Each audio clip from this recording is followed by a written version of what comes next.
Activating broadcasting sequence. You're listening to WFCK Radio. Welcome everyone and all species to the hottest voices in the morning.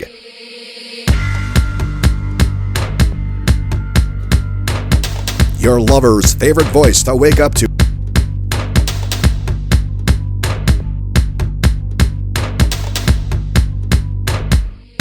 Here's your hosts. Hey, this is the Spaniard keeping it tight. This is another episode of the Spaniard Chronicles. And today I'm doing something different. I have a guest in the studio. My first guest of 2021. He is a comedian. He is in Indiana. He's a Hoosier, which is kind of nice. We don't have too many Hoosiers coming into the studio that often. So we're making Indiana proud. So please welcome to the show, Dean Jernigan. Thanks for having me, man. Hey, glad to be here. So first off, I wanted to say I took your advice. Told me, hey man, you got the time. Go out there and do whatever you want to do. So yesterday I did. I finally went to a beach that I've been meaning to go by. I drive it all the time in LaPorte. Pine Lake, I think it's Stone Lake. And I brought my yoga mat. I'm like, you know what? I'm going to go do yoga on the beach for the first time. Like, I never could, because I had to work or I had this or that. So I did. I took your advice. I went out there. But the funniest thing is, I got on the beach. Nobody was on the beach. Right. Empty. Nobody. It was perfect. Perfect time. Got into my routine, man, getting all set. Started, I dove into the water, came out, wanted to dry off, didn't bring a towel. So I said, I'm going to dry off, let the air dry me off, right? Just do some cool meditation, right? All of a sudden, in the back, I hear a kid's voice, like a toddler. And I'm like, no, man, I got to be hearing things, man. There's nobody here. Now, are you air drying nude? I have to show you the shorts. I call them my Baywatch shorts. So there's nobody around. I figured no one's going to be offended. They see my shorts, there's nobody around. So I figured I could get out of here. So anyway, I hear that toddler's voice. I'm like, okay, I'm hallucinating. That's that good weed in Michigan. I've never seen anything like that before. So then I'm thinking, okay, it's nobody. Then I hear the mom or a woman's voice speaking, like baby talk. Oh, baby, come on. You don't want to go over. Come on. Like, don't go over by the strange man. I'm thinking, okay, they're gonna walk that way. So my eyes are closed and I open them and they're like right there, like where the drum set is. They set up their shit right there. I'm like, really? You got all the way over there. Was it just her and the kid? Just her and the kid. See, she's that bastard that'll come walking in the urinal and take that one right next to you when the whole row is. That's what I felt like. I felt violated. My space was violated. I mean, here I am in my little short shorts. You should have felt violated. Did you kick sand on her? No, You should have been doing one of those hakas from like New Zealand. Just start. I tried to just right at her. Just do the whole. Slapping the thighs. I tried to think of something clever, but I was like, I'm done. I'm spent. I'm like, you could have passed it off. You could have been like Islander. I know, I could have. Yeah, you could have totally pulled that thing off with the faces and the tongue thing. Yeah, knowing my luck, she would have called the police. This guy's screaming at us. Man, she liked what she saw. She wanted to sit 5 feet away. That's what my daughter was saying. She's like, well, maybe she was just trying to check you out. I'm like, she clearly was. She got this whole. If she thought you were just some weirdo in a string bikini, she'd be like, get away from him. Get away from him. Let's not get those rumors started now. I don't wear string bikini. Only on certain nights. But that'd be a string bikini on me, man. But yeah, thank you for your advice. I'm going to be taking more advice from you from the future. I could tell. So, all right, what I really want to get down and dirty with is you just had a recent trip to California, Yes. Right, the West Coast. How was that? First, what did you go down there or out there? West, over there. What'd you go over there It was southwest, so yeah, it's south. I was fortunate enough to get into the Burbank Comedy Festival this year in LA. Okay. So. Was this your first time at this festival? Yeah, it was my first time in LA, period, or out on the West Coast. I've done a lot in the Midwest. I don't say a lot, but the Casino Queen, some places in Chicago, up in Michigan, at Wiley's Comedy Joint in Ohio, in Dayton, Ohio. But this is my first chance to get out to LA, see the West Coast comics, go to one of these big clubs. I was getting to go to Flappers. So it was a fantastic trip. Nice. Now, how long were you there for? 5 days. Oh wow! So it wasn't just a one night stand kind of a thing. No, we had 2 shows, and then but we went down a little early so we could do kind of vacation, so we could just do a vacation over there. So yeah, I always make a joke that I know comedy or festival season started when I started getting my rejection letters, and I was up for Cleveland.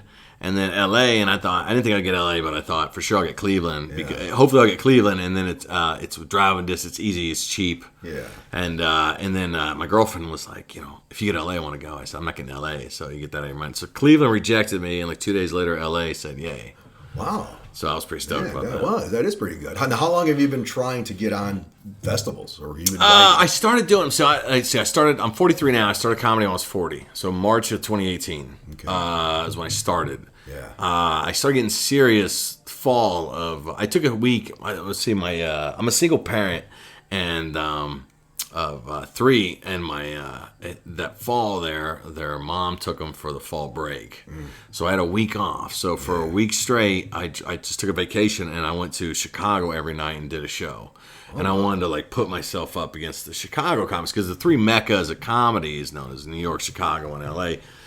Austin is starting to become a growing center for it, but those are looking at the 3, and I want to go up there and see how I stood. I knew how I stood in the local scene, and I personally thought the local scene was pretty strong. Yeah. And then I went up to Chicago, and after that, that's when I started thinking, well, I might be able to do this for real. Yeah. Once I went up there, and I didn't feel like I was out of my class at all. Oh, right on. So on this trip to LA. Did you fly, drive? Yeah, we flew out of Indy. Man, I'll tell you what, she moved some tickets around because they can't fill up all the planes right now. Yeah. So you can't hardly get a straight flight anywhere. Not first class? You didn't get first class? Oh, no. Do they even have first class anymore? Not Southwest doesn't. No. I'm sure some of the other airlines do. I've flown. But but Southwest doesn't even have, they do the thing where you just you board and you just grab whatever seats available. You board in stages. Okay. Yeah. But she moved stuff around, saved us a ton of money by moving dates around and stuff. But there's no straight flights anymore because you can't. Not everything's full. Yeah. Then they had a pilot shortage because in the middle of the pandemic they laid off all these early retirement on all these pilots, because they weren't flying and it was just a huge burden on the companies. So they retired all these guys, and now that people are flying again, now there's a pilot shortage. So everything's routed, right? So but you got your rules with the mask and everything, and it's fine, whatever. Yeah. I didn't see anybody had any problems at all through any of the trip getting problems with the stewardesses or flight attendants or anything like that. But the way the flight attendants talked, clearly people have been giving them a lot of grief. Oh, I can imagine. Just the way they were like, please don't give us a hard time this trip. But every time we'd, Yeah. But no one on my flights did. And but the mask rules, I think I told you before, they're all ridiculous. So you got the mask on, you got to wear it everywhere, and then in the middle of the flight, they serve drinks and peanuts and stuff. So you take the mask off and start eating, and then you're in a sealed container. So there goes the point of the mask the entire time. All right, but they weren't pushy about it, or they weren't making a big, I don't know. You can't fly without them. You just can't fly without them. Can't fly without them. All right. And then we got to California, and then they changed the rules when we landed. So my girlfriend, who runs a laboratory at a hospital, has not had the vaccine. She has had COVID, has not had the vaccine. Her doctors advised her not to take it, personally for her. Right. And so the fact she's already had it, her antibodies are strong anyway. So I took the vaccine because I figured it was going to prevent me from working in some of the larger cities. And sure enough, when we landed in LA, not when we took off, we were all good. When we landed, the clubs started instituting rules that you had to have your vaccine. So my girlfriend flew out there and then couldn't go to any of the shows. Oh, man, that sucks. Yeah, we got to do all the other stuff, but she couldn't go to the shows. So she couldn't see you? No, she couldn't see me. And then the cool thing was, so I showed up there an hour early. Yeah. And which is the standard that you do out here. But these big LA clubs, they have a bunch of house comics. So the reason you want to show up an hour early out here is because you got paying customers showing up, and the producers are starting to freak out if the comics aren't here yet. Oh yeah. You want to have you make sure your act's here. Right. But in LA, these big clubs, you got multiple stages, and you got a stable of house comics. So if you don't show up, they don't care. They'll plug somebody else in your place. Oh yeah. So nobody shows up early. Okay. So I show up an hour early, and they were like, we'll just go to the green room. They didn't know what to do with me. I went to the green room. I started chatting with one. Everybody's wearing masks, and as soon as we start talking, they take them off. Right. You explain this logic to me. Right. But we start chatting, and the lady says, well, where are you from? And I said, well, I'm from South Bend. And then the comic right next to her says, oh, you're from Indiana? And immediately I knew it was Jay Leno. And I started wondering, like, I immediately thought I'm in the wrong room. Like, I started, panicking. Like, I shouldn't be in this green room. Security! Yeah, like, I'm in the wrong one. I screwed up. But then I looked down the table, and I saw the list, and it had Jay Leno, main room, 8:30, main room, Dean Jernigan, 9:30. So I was in the right room. He was just doing the last show at 8:30. I was doing the first show on the 9:30 show, and I showed up so early. We shared a green room for 30 minutes, so... Damn, how was that? Oh, it was amazing. We just chatted back and forth. We were talking about doing awkward shows, right? That's something you do when you're doing comedy. Where you show up to do comedy and no one expects comedy. Particularly, maybe it's a restaurant, or in his case, he was talking about a festival he did in the 70s, where they're like doing a ring toss next to him and no one's paying attention. God, that's awkward. Yeah. And I did the cannabis festival up here recently, and they had people could only smoke in these tents. And they put the tents like 50 yards away from the stage. So everybody stayed in the tents, and the stage was talking to nobody. And like people would walk by and stop and listen for a minute, and they'd continue walking. It was just a real awkward. And so we were talking about stuff like that. It was mind-blowing to be just talking shop with Jay Leno. Damn, that is. And then he went up and did his set, and the comic there she said, how long have you been doing comedy now? I said, 3 years. She says, well, you just met Jay Leno. I was like, well, I just met Jay fucking Leno. Yeah. Now she wouldn't have seen Jay, but on my show, when I went up at 9:30, Arsenio Hall joined the show. He was the third comic to go. So if she could have gone to the club, she could have seen Arsenio Hall. But damn, man, that sucks. Yeah. Though. That sucks. So at least you got it on YouTube, right? She was able to watch your bit on YouTube. Yeah, she was able to watch the second. That was the second show. I went to the Yoo-Hoo room was more packed. So that's the video that I chose to come home with. But use those videos for submissions to other clubs, so you can just keep climbing. Yeah, that's cool. Going back to that cannabis festival, when you're up on, when you were saying you're talking to really nobody. So what do you stare at? I mean, what do you do? Well, you find the 5 or 6 people that are listening, right? Yeah. So there's people that were selling stuff. So like you're talking to all the merchants, basically. Oh, there you go. They're paying attention, and there are people in the tents that they're watching from like 34 yards away. You're looking for smiles. You're looking for people who are paying attention when you're doing something like that. I mean, you're professional about it, so you do your reps, right? Yeah. But you look for the 5 people that are listening. You know what I mean? Like early on in the clubs, a lot of times you'll be doing comedy in a restaurant that were just a roped off corner, and no one there is expecting you to do comedy. They want to talk about their workday or the sports event that's on, and you're over here just telling dick jokes, right? And like they're getting upset at you. It just in those kind of situations, you just look for the ones that are actually enjoying it. Yeah, and then you talk to them individually. That's cool. You just got to keep doing your thing. Yeah. So that brings me up to my next question now. You said you've been doing this for 3 years. Mm-hmm. Pandemic kind of was stuck right in the middle of it. Now, how are you seeing going into clubs now and doing comedy?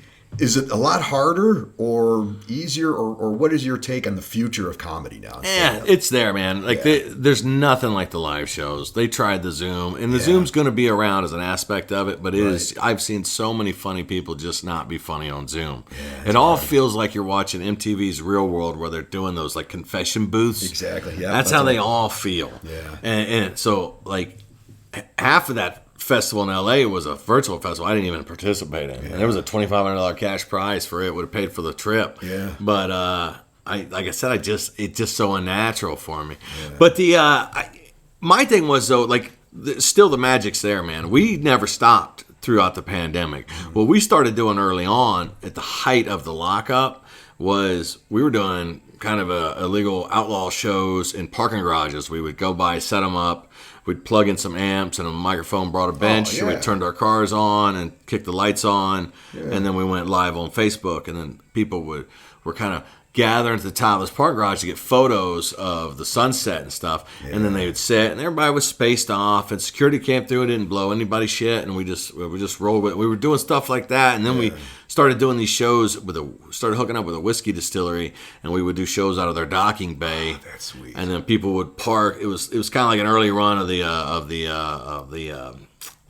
outdoor movie theater shows where like people could tailgate essentially to the comedy show. Right. And so DIY was really essential in keeping their group of comedians who produced shows out of South Bend.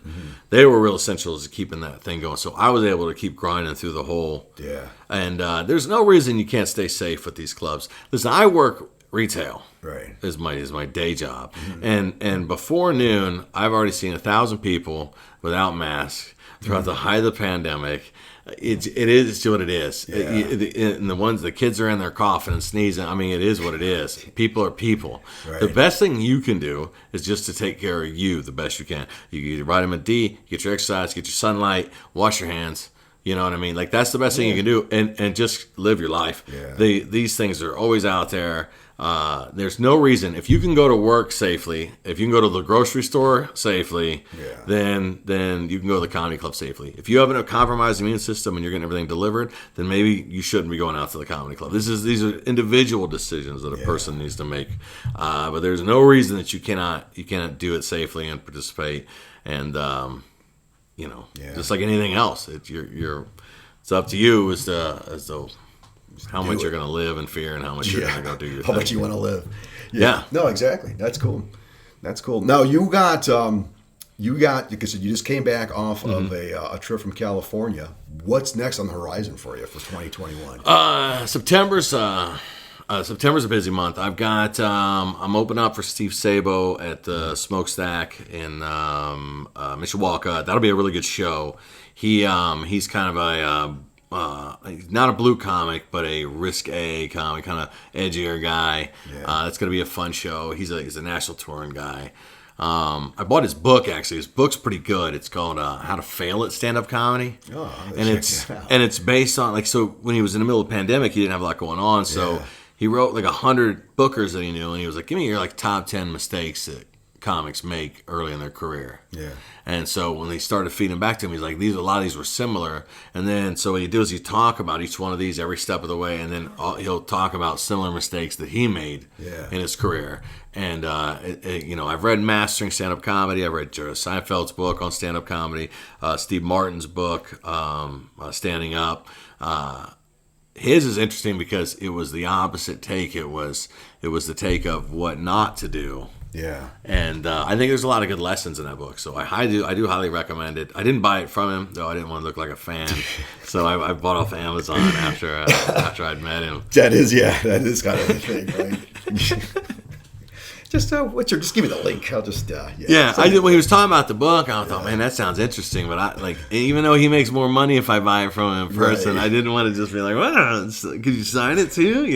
So anyway, I'm opening up for him, and then on the 26th, I get a shot to open up for Steve Ranazizi from FX, The League. He was in Paul Blart Mall Cop, Entourage on HBO. Yeah. So we do he's doing the big room in Valparaiso. That's a 400-seater. So. Oh, nice. And then also this month, myself and my podcast partner, Sir Jason LaFoon from Light Me at 5, we got 2 double features coming up. One of them in Mishawaka at the Beer Garden Ballroom, and then one of them in the Journeyman's Distillery up in Michigan. Oh, cool. So we're pretty stoked about that Journeyman's too, because they will be the first national touring comics that they've used in a while. Where are they going to have you? Inside, outside? Inside, probably. Yeah.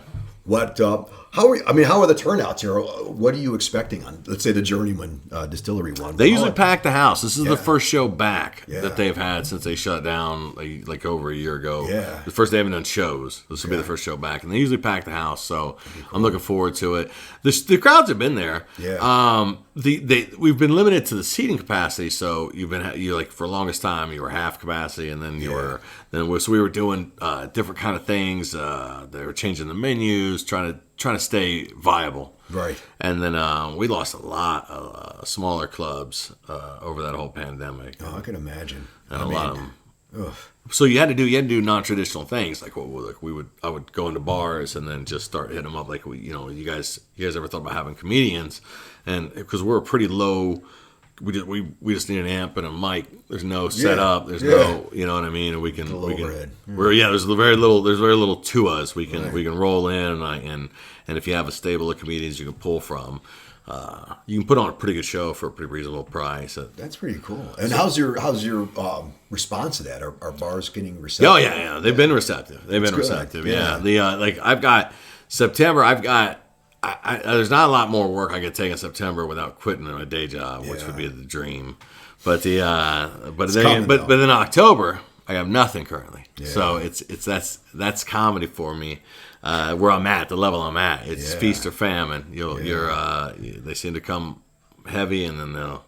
I'm hoping for like a Halloween. Like I haven't been to a costume party in like 5 years. Like none of these bars, at least I haven't seen it. Well, again, I've only been here a couple of years, but nobody has costume parties. Well, the problem with the bars is that they're worried for lawsuits, so they gotta play the game and follow, even though it is what it is. Yeah. I've got the shot. I had it.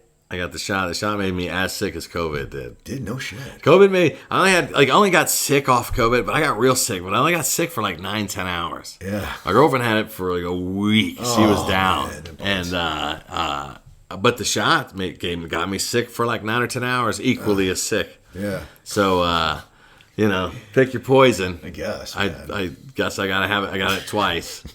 So now you're good to go. Now they're talking. They want a booster. So now here's another one. See, that was the one thing, not to talk about the news, but it was just like, well, what's next? I don't even watch it. A fourth booster, a fifth booster. You're gonna need this every fucking 6 months now. And so I was like, oh yeah, here we go. Yeah, I don't even watch the news anymore. No, it's also. I watch the weather. I try to watch the weather. Like today, I knew it was gonna be fucking hotter than Vietnam out here, so I pulled that big ass lugged that air conditioner from 1980 out, and it's. Taking a lot of power from the rest of the house, but it's going to be cool in there. But man, I don't like heat. I do not. I don't see how anybody could live in Florida or Alabama. Well, I tell you, LA, the weather was so. I've never been. Oh man, it is nice. I was in California. It is nice. Oh God, it's those. The best way to describe, I thought, was in Indiana. We'll have these days in the spring. They're like 73 and perfect. Yes. It was like that every day, except it got to be like 84 in the afternoon. No humidity. Oh, it was fantastic. Nice breeze. Now there was homeless everywhere. Oh really? Oh, that bad. Oh, everywhere. Yeah. Everywhere. There'd be like $1 million house, and there's just a sea of them in front. Did you hit up any restaurants? Did you eat? We ate cheap. I kept getting weed delivered for free. Is that something? And that took like it was like pizza. Yeah. That took a lot of our food budget. Yeah. I'm telling you, man. It's I haven't been to California since. The last time I was there, I was in the military, so that doesn't really count. But man, I'm looking forward to going to a place where it's just so welcome, Like I mean, how was it just to walk? Everybody was cool. Yeah. We met one asshole cab driver. Yeah. And I don't know if he was trying to get off shift and they assigned him to us, but we had one asshole cab driver. We met a guy at the airport. The cab driver we had was Tomas. He's talking about he just started tonight after being off for a year and da-da-da. And then I swear we met the same guy selling tours, and he said his name was Thomas, and I'm like, no man, you're Tomas. And he's like, nah. So I know, like it's LA, so like you can't let them know you got all these side hustles. Right. You know what I mean? Like you got to make it look like you've got that Benz just on this one thing. And then tomorrow he's damn Tommy. Right. And then what's funny is that everybody we ran into, I swear, was a failed comedian. Like our tour bus driver was a nut. He real strange guy. He's taking us on. That was one of the coolest things we did was because it was a convertible bus up in the hills. They're like, Robert De Niro lives here, and this is the corner that Lady Gaga's dog walker got shot trying to defend dog nappers that stole her. So you're riding along this thing, and this guy, he's got his routine down, right? Yeah. So he pulls up to Beverly Hills, and he's like, take a 15-minute break. And we're like, all right, sweet. So I go out there and I just light up this joint. It's weird as shit. You can just burn weed, just walking down the street. Hello, officer. Like it's nothing. Yeah, you can order it to go. Yeah. So I smoke half this, and we're like, all right, it's about time. We go back to the bus. He's nowhere to be seen. And we're like, where's the bus driver?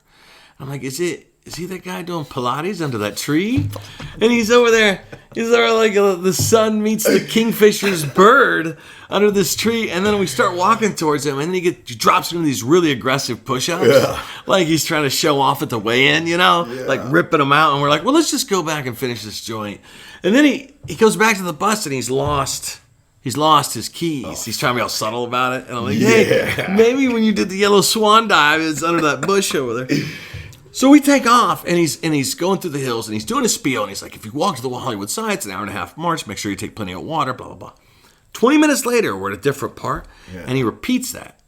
And then he stops. And he's just driving. He stops talking, and he goes, ladies and gentlemen, I repeated myself. I need to apologize. I'll get us right back on track in 1 second. He just pulls over. And then he reaches in the glove box and pulls out some sort of package, and he's got these driving gloves on. So it's real awkward. So he's trying to get it open. So you can hear the package like crinkling for like 10, 13 seconds. Just everybody's dead silent. Everybody's just watching him struggle with this package for like 10, 13 seconds. We're just pulled off on the side of the road on this mountainside. Yeah. And he pops it open and dumps a bunch of edible gummies in his hand and gobbles them up, zips the bag, throws it back on the dash, pulls right back out, and he's like, and to your right is Quentin Tarantino's house. That is surreal. My girlfriend goes, did he just pull over and eat edibles? And I go, it's all right, babe. He sweated them out at the park. He had to recharge, Yeah, only in California. Man, I would go out there. I would immediately be the best employee they have for like at least 2 days. Yeah, for 2 days. Not long. This is not going to be a long No, it won't last long. If everybody else is doing that shit, it won't be long before I'm like, I can't come to work there. I got no levels. Oh, man, I swear. Being out here in the Midwest, I swear, it's like we're being tortured, especially here in Indiana, because we're like surrounded by states that it's legal, and it's just not right. Yeah, I always joke that I'm a political prisoner. Yeah, this is not right. I know Trophy Wife, she's like counting down the days like when it becomes fully legal. I'm like, damn, when did you become such a pothead? But yeah. Michigan is so close, though. I mean, it's so nice. We learned over the pandemic, the isolation that we did, that weed essentially became an essential business everywhere it was legal. Yeah. Oh, shit, yeah. I kept them in business. I'm telling you. Well, we're getting gouged here on the border. The prices out there were half what we're paying. Oh, I can imagine. It was fantastic. But how much is rent, though, right? Yeah, I know. She joked, my girlfriend joked, that she could afford 2 places on what we saved on weed. That is nice. She's been supportive. I'll tell you, from day, like when we first started dating, I was doing comedy before we met, and then so we were doing, right when we started dating, I had the big show we had coming up was the Roast of Batman, put on by the DIY guys. Oh. And so we were all in costume. Yeah. There's no way in hell I was going to let her come to this. I thought it was going to be a shit show. Yeah. I mean, we're all doing our own versions, right? So, like, I was Aquaman that was a coke addict with a bad knee that was pissed off. I signed that movie over, and then they hired Jason Momoa. I thought I was going to play me, Yeah. And these, like, it was just great. We did we sold out 160 or 70 seats. Nice. We had to turn people away at the door. And, but at the time, I get done. We do that show, and then she's like, "Wouldn't it be easier if you just like quit your job and concentrate on comedy?" And I was like, "Did we just get engaged?" I think I'm pregnant. Yeah. You're gonna be my sugar mama now. Is that an offer? Then it would. Matter of fact, yes, it would be much easier if that was the case. That would be nice. I'm still waiting for that offer. Well, here's the thing: there's no offer coming, but. When it comes to stuff like this, it comes to your podcast, it comes to anything you're doing on your own like this, there's nothing stopping you but you.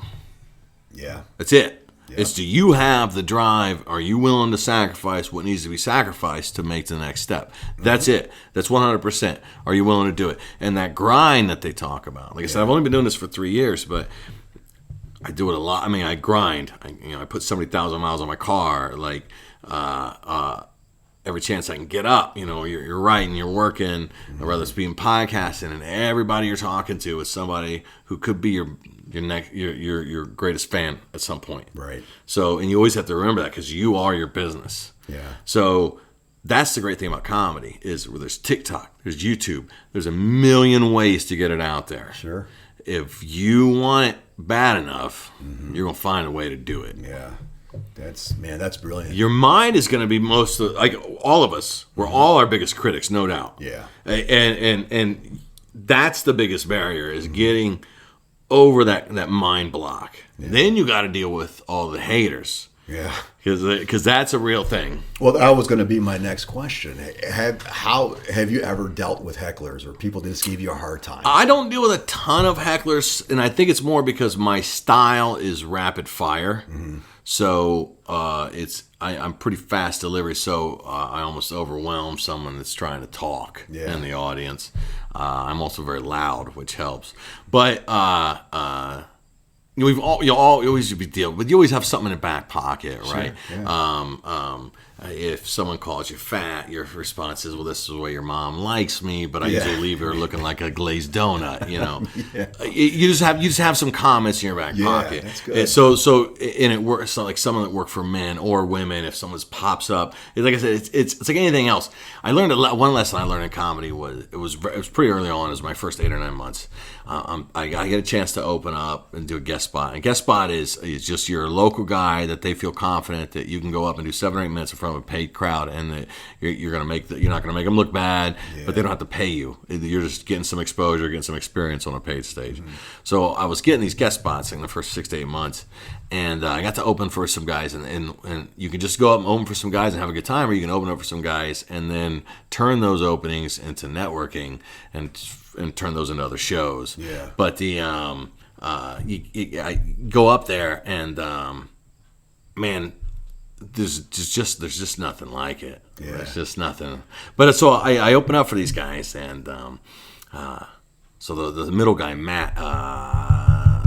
He'll have to forgive me. I can't remember his last name, but he's fantastic. He's with Rob Christensen, and you see these guys in combination a lot. One of them opening for the other one, but he's in the middle of a set, and he kind of looks down and he sees a guy in the crowd with a mustache, and he goes off about this mustache, and it's hilarious. The guy's so red faced, I think he's gonna have a heart attack laughing so hard, and it's just hilarious because it looks like he just whipped it right off the cuff. And after it comes off the stage, I said, "No, you gotta tell me that was not off the cuff, right?" And he's like, "Oh no, I saw him when he came in. He's like, I got this bit about this mustache." So the whole thing starts with him starting another bit, and then he interrupts it with noticing the mustache. And it just looked smooth. It looked like it was spontaneous. And of course, that guy thought it was unique. So he loved it. His whole table loved it. Everybody in the room. Because whenever you go into the crowd, there's a puckering of butts in the room. You can just feel it. Yeah. Everybody gets tense. Yeah. And one of the reactions to getting tense is that they giggle and they laugh. Mm-hmm. So if you're doing it right, everybody gets nervous, and then you can. It's kind of child's play because they're on pins and needles as it is. Yeah. And then in a case where something actually funny is being done, like when he was, I won't use this guy's material out there, I throw it out there, but his rant was fantastic. Yeah. And I mean, it brought the house down. And he says, I keep it in my back pocket in case I see somebody with a real pronounced mustache. And I thought, this is genius. Yeah. And hecklers is a lot of the same way. Yeah. You're going to hear the same bullshit from crowd to crowd. But again, it's not as big as a thing as you think. That's one of comics' biggest fears going in. Yeah. Because they're already nervous on stage. Is hecklers. That was an overriding fear of mine. I just thought there was going to be a heckler in every crowd. And it's not the case. Yeah. But they're out there, and after a while, and like I said, anything can be an excuse to get in your head. Sure. Because they'll throw you off, and then the next comic will murder them for you, and then that lesson learned, because we've all been there where I didn't get them shut up, but the next guy did, or it is what it is. People like to hate. They like to pick on a thing. A lot of people will follow you that aren't really interested in you doing well. Right. That they're just waiting to see you fall. You just got to block on. You handle your business and you do your drive. You got a vision. You just keep putting it together. All right. One of the questions I ask a lot of great people. I'm talking, professional athletes I've spoke to, uh, politicians, you name it. All right. Before you gig, before you go on stage, is there a certain routine you do, or is there a song you listen to, or is what gets you ready? You know what I mean? Like there's that certain point, like you said, you get those butterflies. Yeah. And then you got to shove those butterflies aside.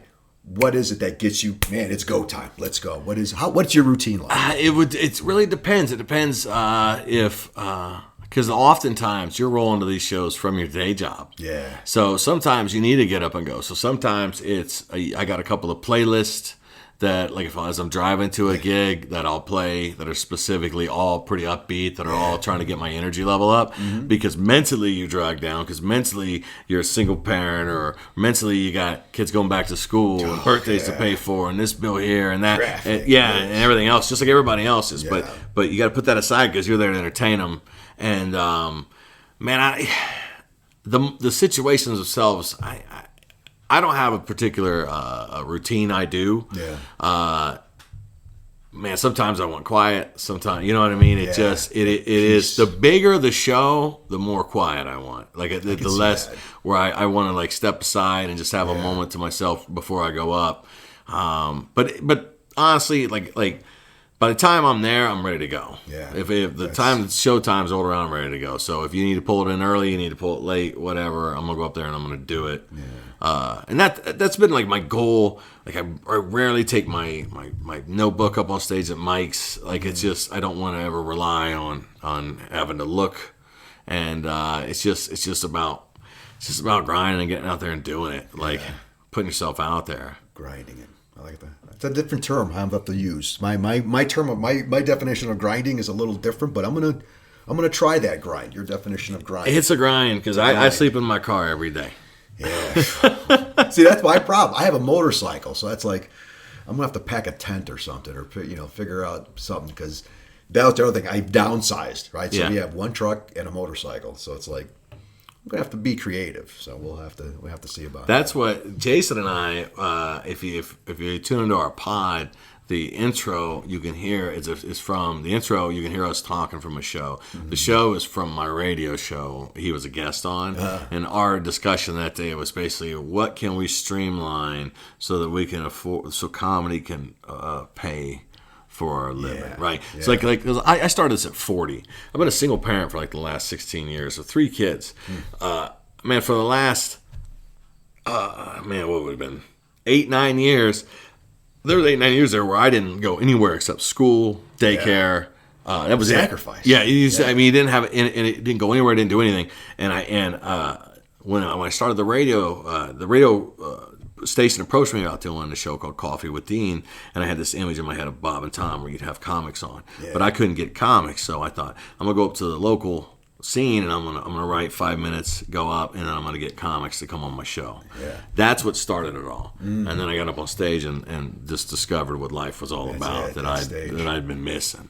And so here I am, 40 years old, completely taking a turn into showbiz, for crying out loud. Like you don't go into showbiz at 40. Yeah. You know what I mean? And so, but the goal isn't for the Netflix special. The goal is for comedy to pay for a living. That's the goal. I can't think of a better way to spend the next 20 years. So just touring around America and meeting people and doing what I love to do. Yeah.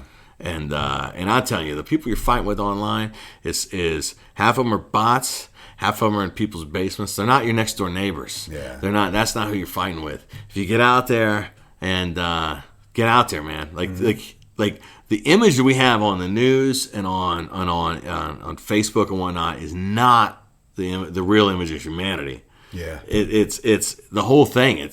Facebook got busted. What was it? Early on, years ago, about they were targeting information that was like they were doing psychological tests, seeing what happened on people's feeds if they just fed them negative and then fed one positive. They were doing that without anybody's permission. And I'm sure they got a gold mine of psychological testing done there. But that's a danger of isolating ourselves to those information, because it's aimed information. It's not just get outside, man. Get out to a live comedy show. I can't stress that enough. Get out there and see people, and live shows are always better. Always better. And speaking of which, when is your next live show that people can catch here in September? You said you have something let's coming up. pull the calendar here. And while he's looking that up, go check out his YouTube channel, and comedy is still alive, and get out there, catch some shows, see some of these up and coming comics around. I mean, that's the cool thing that we talked about before on the phone, is that you're listening to people, everyday people, with the stories that you might be able to relate to, man, and that's what makes life so much bearable. Absolutely. We've got the next one is going to be Smokestack, August 31st at the Smokestack in Mishawaka with Steve Sabo. That's a fantastic show. And right after that, we get the 9/11 show. DIY Comedy's putting on. That'll also be featuring Steve Sabo at the Eagle's Nest in South Bend. Nice. So, yeah, the old 9/11 show. You can catch us, too, on Spotify, Google Pod, Stitcher, anywhere you get your podcasts. You can search Light Me at 5. That's myself and Jason LaFoon, 2 feature comics that are to the northern Indiana area. And we kind of it's just us talking comedy, talking shit, and talking about our struggles as we navigate this scene. The scene of life. Yeah. Or something. Well, guys, there you have it. Hey, thanks for tuning in, not tuning out. This is the Spaniard. Keep it tight, Spaniard.